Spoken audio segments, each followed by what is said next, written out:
esto es lo que hicimos, chicos, la clase pasada, ¿sí? La clase pasada nosotros hemos hablado, por ejemplo, a ver un toque, ya que la energía solar es la fuente, en este caso el sol vendría a ser la fuente principal de energía de todo ecosistema. Y que los agentes que se encargaban de transformar esa energía, pues eran las plantas, ¿sí? Las plantas la transformaban en nutrientes, en alimentos para sí mismas y también para los organismos consumidores. Entonces, esta forma de energía que nosotros estamos viendo, que proviene del sol, toda la energía que está en los ecosistemas proviene del sol, es canalizada por las plantas y de ahí distribuida a cada nivel trófico dentro de los consumidores. Entonces, tenemos que decir entonces que la energía es básica para el funcionamiento de cualquier ecosistema, gracias a las interacciones que se dan entre sus organismos. Ya la energía fluye de una especie a otra, pero en el ecosistema, ya en este caso, ¿no? A medida dice que se va entrando la energía en el ecosistema, esta va disminuyendo paulatinamente. Si nosotros recordamos a las famosas pirámides tróficas, ahí nos vamos a dar cuenta, ¿no? Cómo la energía iba disminuyendo a medida que tú subías en cada peldaño, ¿correcto? Entonces, ¿por qué disminuía? Disminuía también porque una gran parte se quedaba con el organismo, en este caso predecesor al siguiente nivel superior. Entonces, ¿qué cosa es energía para nosotros? La energía la vamos a definir como la capacidad para realizar un trabajo o transferir un calor, ¿correcto? Ahora, nosotros vamos a encontrar dos formas de energía. Hay una energía que es potencial. Esta forma de energía está almacenada en todos los cuerpos que se encuentran en reposo. Eso, por favor, hay que saberlo explicar, ¿ya? En reposo o está almacenada, si no, ¿no? Y la energía cinética se encuentra en todo cuerpo o ser vivo que tenga movimiento, ¿correcto? Movimiento.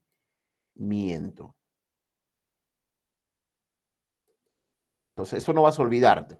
Entonces, por ejemplo, ¿qué me dice el concepto de potencial? Energía que posee una sustancia o cuerpo gracias a su posición en el espacio o la composición química que ésta tenga. Y la energía cinética es la energía que posee una sustancia gracias a su movimiento en el espacio.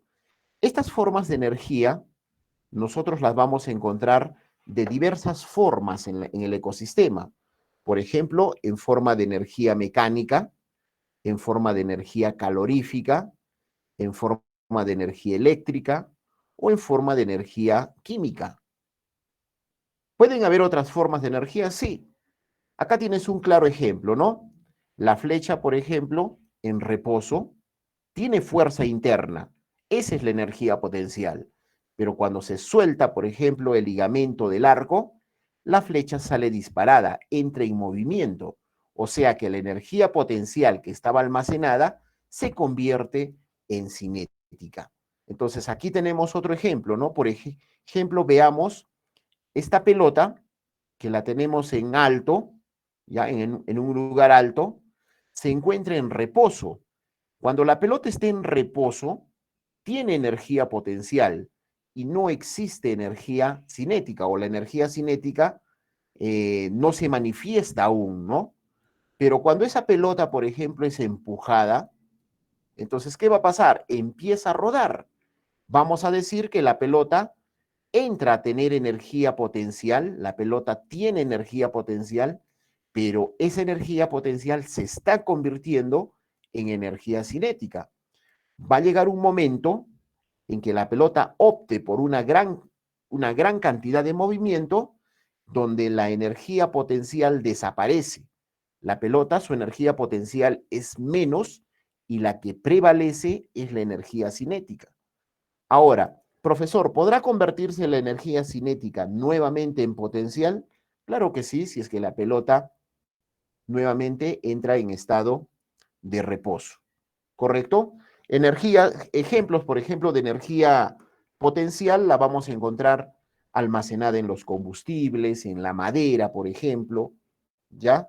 Eh, en un balón de gas, por ejemplo, en un globo, por ejemplo, acá inflado, ¿ya? Y la energía potencial básicamente la encontramos en el calor, la encontramos, por ejemplo, en la luz, ya cuando se hace ejercicio, cuando estás caminando, por ejemplo.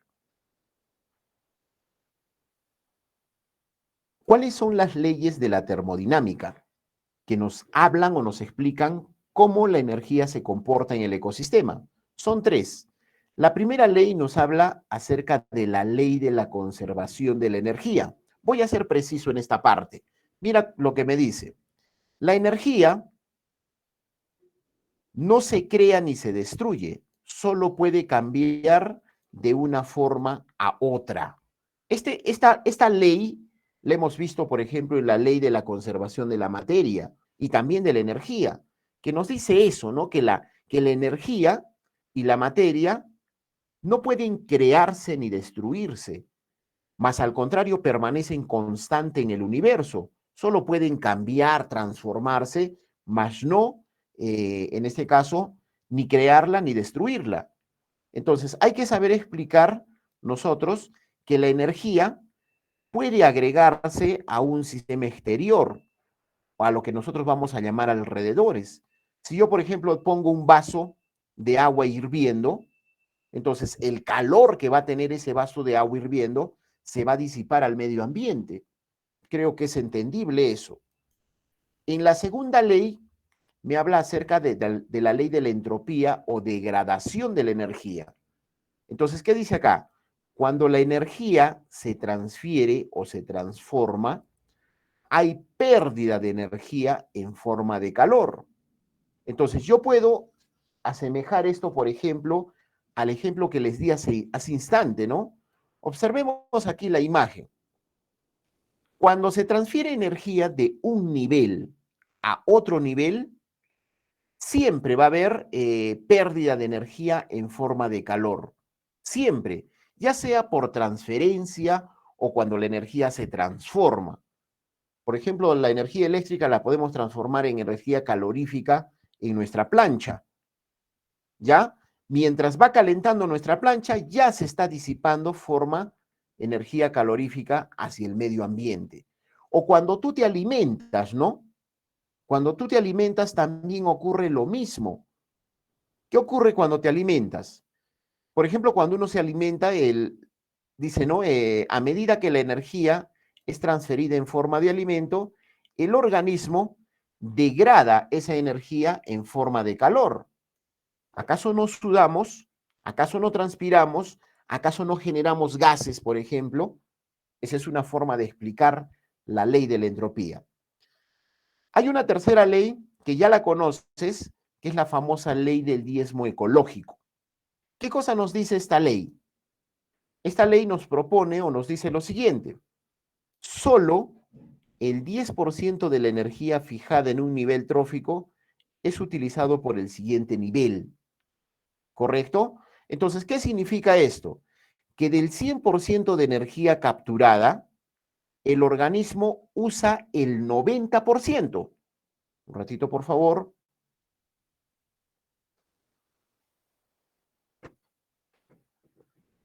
Ya. Entonces, dice que del 100% de energía, el organismo ocupa un 90% de esa energía para sí mismo, para su metabolismo, para crecer, para transportarse, etcétera. Y solo almacena 10% para el siguiente nivel trófico. Por ejemplo, veamos aquí.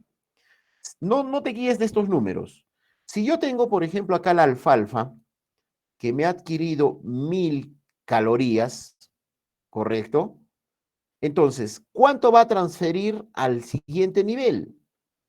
Solo transferiría 100. ¿Me dejo entender? O sea, que va a utilizar aquí el 90%. O sea, va a utilizar 900 calorías para sí mismo. Y acá este señor estaría utilizando 90 para sí mismo y solo va a pasar 10 al nivel superior. Y este estaría utilizando 9 para sí mismo y este 1 al nivel superior. Entonces, ¿qué trata de decirme esto? Que tú vas a utilizar el 90% de la energía y solo el 10% se transfiere a un nivel superior si es que lo va a determinar. Esto nos explica de la siguiente forma, acerca de la productividad de la energía dentro de lo que es el ecosistema.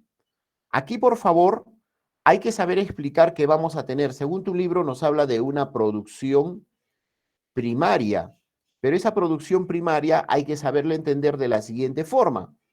Vamos a tener una producción primaria bruta y vamos a tener una producción primaria neta. Entonces, ¿en qué consiste, por ejemplo, la producción primaria? En realidad es lo que las plantas captan.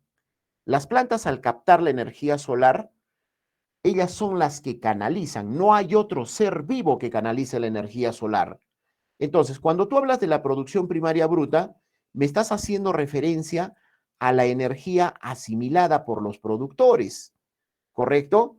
¿Cuánto asimila un productor? Asimila pues 100%, 100% asimila. De ese 100%, 90% es para ella, ¿ya?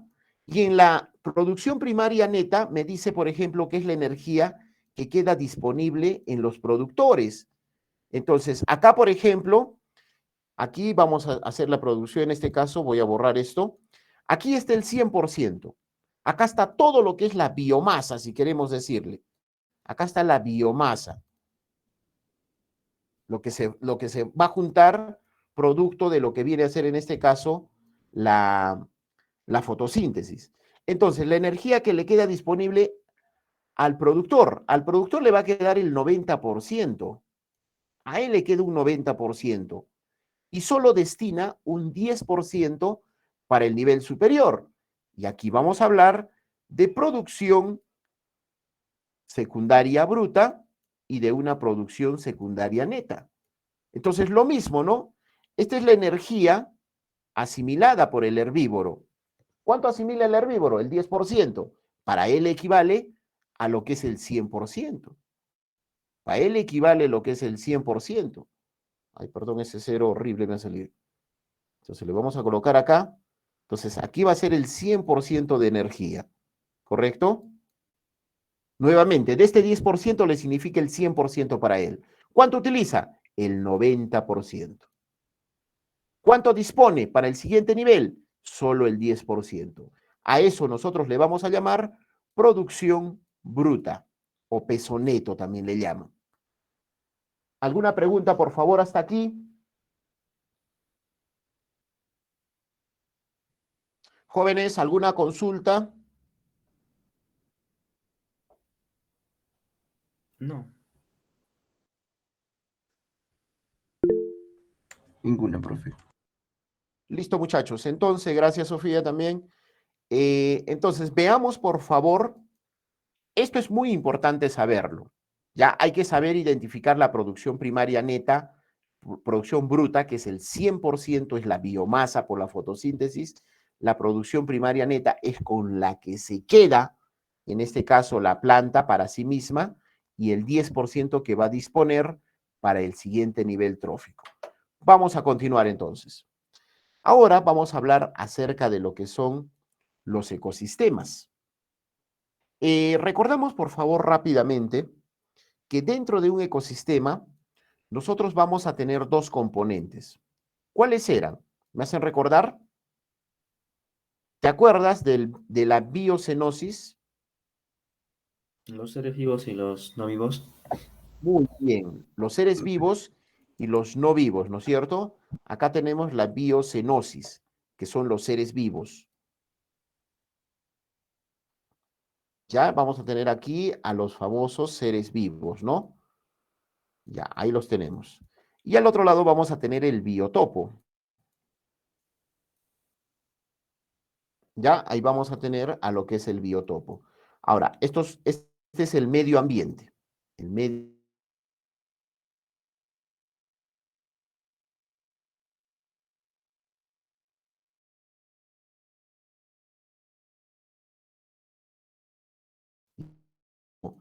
pero también el biotopo lo utiliza como ¿ya? Y depende de un instrumento para distribuir la energía. Entonces, la relación que nosotros vamos a tener entre ser vivo y medio ambiente nos va a generar lo que es el ecosistema.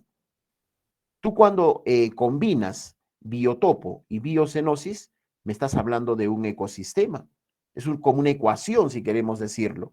Entonces, donde tanto el medio ambiente y los seres vivos se encuentran en una relación establecida, ¿correcto? Todos dependen del medio ambiente y el medio ambiente utiliza a los seres vivos para distribuir la energía. ¿Qué tipos de ecosistema nosotros vamos a conocer? A ver, por favor.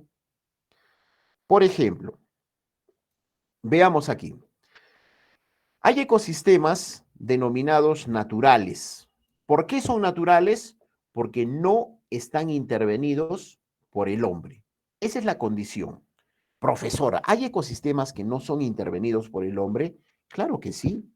Podemos encontrarlos en los lagos, en lugares donde el hombre no ejerza sus leyes o no las controle, en los fondos marinos, en los desiertos, en las puntas de los nevados, por ejemplo, ¿no? Entonces, lo único que tiene que ser para ser natural, el hombre no mete sus narices ahí. La naturaleza es la que gobierna. Hay ecosistemas artificiales. Acá el ecosistema sí es intervenido o creado por el hombre. ¿Listo? A eso se le llama antrópico. Y podemos tener las siguientes clases.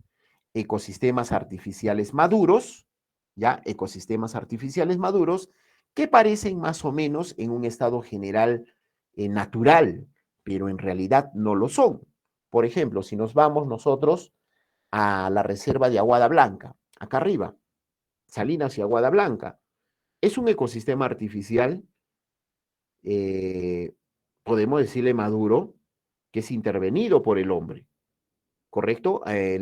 Controla, por ejemplo, la cantidad de recursos, lo que es la flora, la fauna, las protege, pero las controla, las utiliza la comunidad. Tenemos, por ejemplo, ecosistemas artificiales controlados. Acá se controla, ¿no es cierto? Por ejemplo, los bosques naturales, los parques nacionales, las áreas de caza, por ejemplo, de pesca. Hay ecosistemas que son productivos, por ejemplo, los campos de cultivo, los pastizales, las minas, ¿no? Y tenemos ecosistemas urbanos, como las áreas industriales. Las sucesiones pueden ser llamadas sucesiones primarias cuando el ecosistema parte de un biotopo virgen, ¿ya? Y va a alcanzar un biotopo estable. Ejemplos, la generación de dunas, nuevas islas. Entonces, el ecosistema aparece de un biotopo virgen hasta alcanzar un ecosistema maduro. ¿Qué pasa con la sucesión secundaria? En la sucesión secundaria va a haber una perturbación.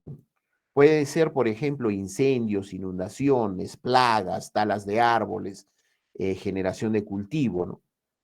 Invasiones, yo qué sé. Entonces, el ecosistema desaparece, pero en una sucesión secundaria, el ecosistema puede restablecer y puede regenerar. Entonces, en la sucesión secundaria, tú me vas a hablar que el ecosistema resurge de un ecosistema destruido. ¿Y por qué ocurre eso? Porque los ecosistemas tienen propiedades, por ejemplo, la autorregulación. Aquí se controla la entrada y salida de energía y materia. A ello le vamos a llamar equilibrio dinámico o lo que es homeostasis. La homeostasis, ¿qué cosa es? La capacidad que tiene el ecosistema para mantener una estabilidad por medio mecánico de retroalimentación negativa y lo que es la autorregulación. Ahora, El ecosistema tiene resiliencia. Si ha sido destruido por una perturbación, se puede recuperar después de haber sufrido, en este caso, una perturbación. El tiempo va a hacer que éste se regenere. ¿Cuáles son los factores que determinan, en este caso, la conformación de un ecosistema? Van a ser, en este caso, dos. Vamos a tener a los factores ecológicos abióticos, o lo que nosotros hemos denominado biotopo, ¿correcto? En primer lugar, tenemos a los factores sidéricos, abióticos en este caso. Estos se encuentran fuera del planeta. Por ejemplo, me habla del Sol, de la Tierra, de la Luna, de los cometas, de los planetas, que influyen en el ambiente. Claro que sí. Por ejemplo, la Tierra, en su giro sobre su eje, el movimiento de rotación nos va a generar las estaciones, ¿correcto? La Luna, los estados de la Luna va a generar, por ejemplo, los niveles de reproducción en muchas especies. Hay, ¿qué se llama? Factores abióticos ecogeográficos. Por ejemplo, los geográficos nos hablan acerca de la latitud. Aprovecho para mostrarles la imagen. Por ejemplo, observa, en el Ecuador, ya la línea ecuatorial es lo que está al centro. Esta es la línea ecuatorial. En todo ese espacio que yo estoy marcando, en todo este espacio, es donde prolifera la vida, ¿correcto? A medida que tú te separas del trópico hacia adelante, hacia el norte o hacia el sur, las condiciones climatológicas, geográficas se hacen adversas, se hacen duras para las especies. Entonces, de eso te habla. Los orográficos nos hablan básicamente del relieve terrestre, la presencia de montañas, en este caso de, por ejemplo, de la cordillera de los Andes, de las planicies, ¿no? De los mares, de los valles, ¿ya? Los geológicos nos hablan acerca de la composición de rocas y yacimientos, la presencia de volcanes y todo ello. Los edáficos nos van a hablar de cómo son los suelos. Edáfico es suelo. ¿Qué características físicas y químicas de composición tiene? Las aguas dulces, por ejemplo, la presencia de lagos. El lago Titicaca, por ejemplo, en el Perú es fundamental para que haya vida en Puno. Si no hubiera el lago, no se da la vida.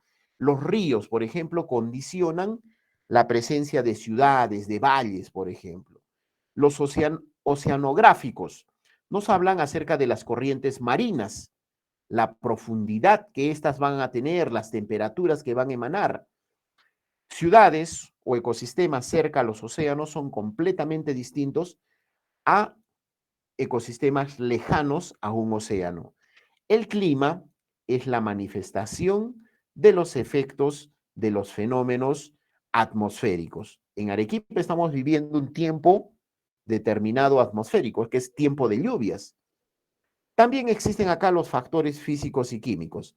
Físicos se refiere pues justamente a todos los fenómenos meteorológicos que nosotros podamos ver, ¿sí? Y los químicos nos habla básicamente de la composición química que va a tener en este caso el aire, el agua y el suelo. Estos son los factores abióticos. Y vamos a mencionar solamente rápidamente a los factores bióticos, ¿no? Bióticos me habla de vida o la biocenosis, ¿correcto? Aquí encontramos en primer lugar las relaciones entre organismos. Entonces, ¿qué tipo de relación vamos a encontrar nosotros? Relaciones intraespecíficas, que se refiere a las relaciones entre organismos de la misma especie. Por ejemplo, tú con tu familia tienes una relación familiar, con tu vecino, de sociedad. Por ejemplo, en estos instantes estamos haciendo una relación de cooperación, ¿correcto? Y todas las especies vivas por poblaciones o de una sola especie tienen este tipo de relación. Cuando son relaciones interespecíficas, mira, acá estamos viendo, por ejemplo, lo que es depredación, ¿ya? Depredación. Entonces, de esto no voy a hablar mucho porque lo vamos a hablar la próxima semana, ¿sí? Saber entender que las plantas son fundamentales por la producción de azúcares y almidones que en este caso van a constituir alimento para los ecosistemas. Ojo, por favor. Entonces, las plantas, a partir de sustancias inorgánicas, con la utilización de la luz y la clorofila, pueden formar hidratos de carbono y renovar el oxígeno en los ecosistemas. Entonces, las plantas son fundamentales porque ellas son las que canalizan la energía solar y de ahí se distribuye a los seres vivos. Y terminamos con nosotros, cuando no el ser humano. El ser humano tiene mucha influencia sobre el ambiente, ¿ya? Lo puede mantener sus poblaciones, puede determinar su desarrollo, ¿correcto? Pero el ser humano también puede destruir, como es lo que está haciendo hoy en día, aire, suelo y agua. Entonces, ¿qué cosa es lo que se pide al ser humano? Al ser humano se le está pidiendo que empiece a discernir, ¿ya? Que empiece a discernir, que empiece a utilizar la inteligencia, ¿no? Que empiece a desarrollar su tecnología en base a los conocimientos y la técnica para no alterar y no modificar y transformar el ambiente. Entonces, con el único propósito de mantener los ecosistemas y mantener tanto lo que es la flora y la fauna de manera estable, además del medio ambiente. Vámonos a la parte práctica. Si hay preguntas, por favor, me las hacen saber.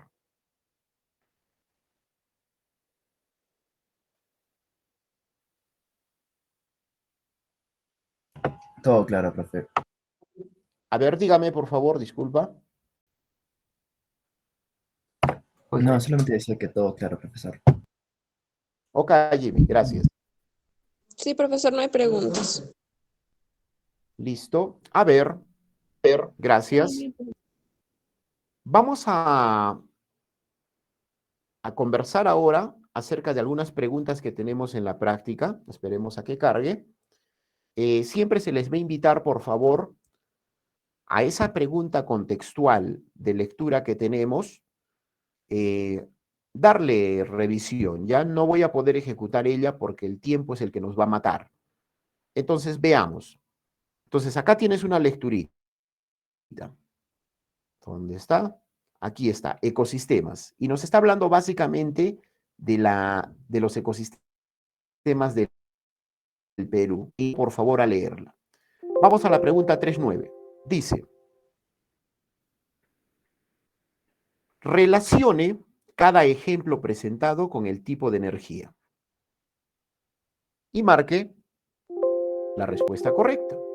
Acá están los dos tipos de energía. Tenemos la energía potencial y también tenemos la energía cinética. ¿Correcto? Entonces, energía potencial es la energía de reposo, de almacenamiento. La energía cinética es la energía del movimiento. Por ejemplo, el petróleo, ¿qué tipo de energía sería?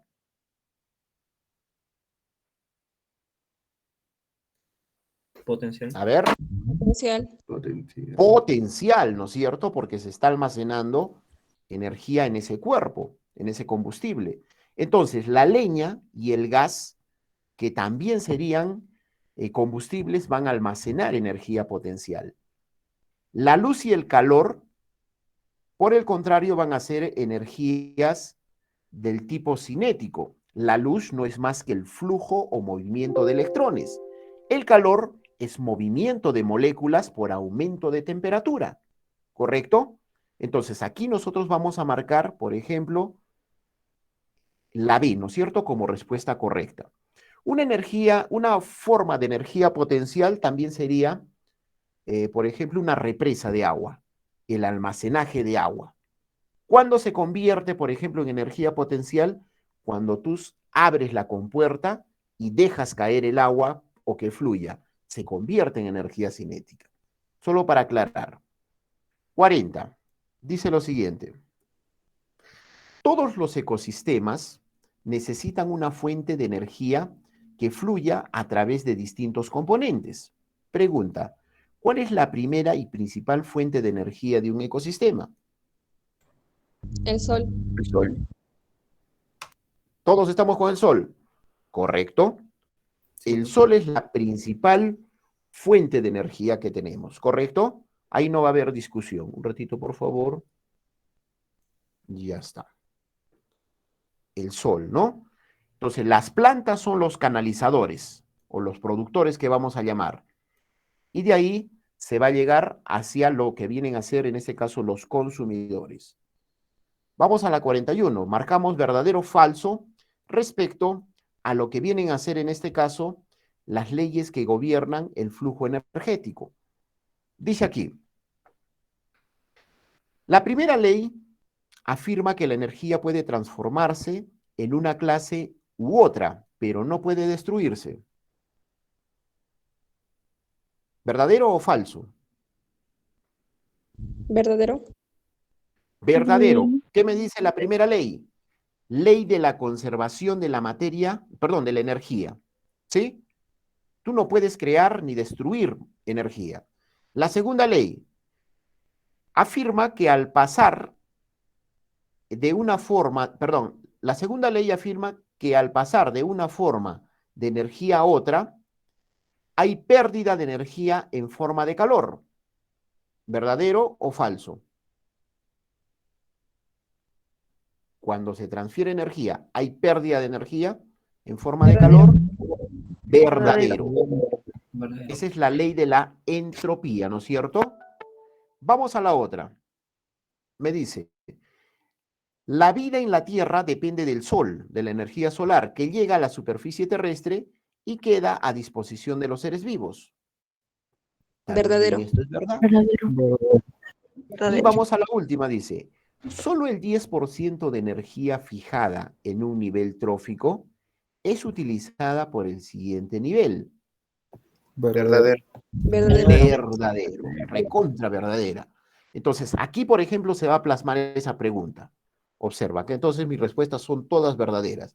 Mira acá. Según la imagen presentada, teniendo en cuenta la energía que utiliza el organismo productor, ¿cuánto de energía utilizará el consumidor secundario? O sea, ¿cuánto de energía le deja el consumidor primario al consumidor secundario? 10%. ¿Ah? Solo le va a dejar el 10%. Acá está la ley del diezmo, ¿correcto? La planta utiliza el 90% para sí y para el siguiente le deja solo el 10%. Este utiliza el 90% para sí y le deja solo el 10%. Este utiliza el 90% para sí y le deja el 10%. Entonces, ¿cuánto de energía utilizará el organismo secundario? El 10% que le está proporcionando el consumidor primario. Vamos a esta 44. Mira lo que nos dice. Según la imagen presentada, entonces acá nos vamos a ceñir a valores, ¿cuánto de energía utilizará el halcón? A ver, veamos. El productor está utilizando 20.000 kilocalorías por metro cuadrado al año. El primario, 2.000 kilocalorías. El secundario, 200 kilocalorías. El terciario, 20 kilocalorías. ¿Cuánto le corresponde al cuaternario o al halcón en este caso? ¿La C? Sí, La lo sé. La C, ¿no es cierto? Solo le va a Sí. corresponder 2 kilocalorías por metro cuadrado al año, porque estamos descendiendo en 10%. Solo estamos proporcionando el 10%. Muy bien. Ya resuelves la otra tú. Dice acá, observa la siguiente imagen. ¿Ya? Y señala el tipo de productividad con la que estaría relacionada. Miremos la imagen. Acá tienes energía luminosa, tienes materia inorgánica, ¿ya? Y tienes el vegetal productor. ¿Qué cosa está realizando? Fotosíntesis. Y con esa fotosíntesis está generando materia orgánica o biomasa. ¿Cómo se llama el tipo de productividad?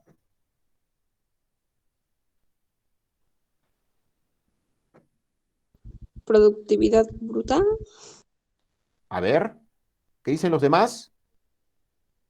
Hay dos tipos de productividad primaria, Es la primaria bruta y la La- primaria neta. neta. No es neta, No, porque es la bruta. neta es la que estaría utilizando y destinando para el siguiente nivel. Acá estamos hablando de productividad primaria bruta, o sea, el 100% de la energía generada por la fotosíntesis, ¿correcto? En la productividad primaria neta, tenemos que hacer la aclaración que se va a destinar el 90% para la planta y el 10% para el nivel superior. Bien, chicos, hasta aquí nuestro trabajo para el día de hoy. Espero haya sido claro. Ya nos estamos encontrando en la próxima clase. Tengan todos ustedes muy buenos días. Hasta la profesor. Cuídate, Jesús, nos estamos viendo. Hasta luego, profesor. Cuídense. Hasta luego, chicas, hasta Hasta luego. luego. Hasta luego, señorita Xiomara también.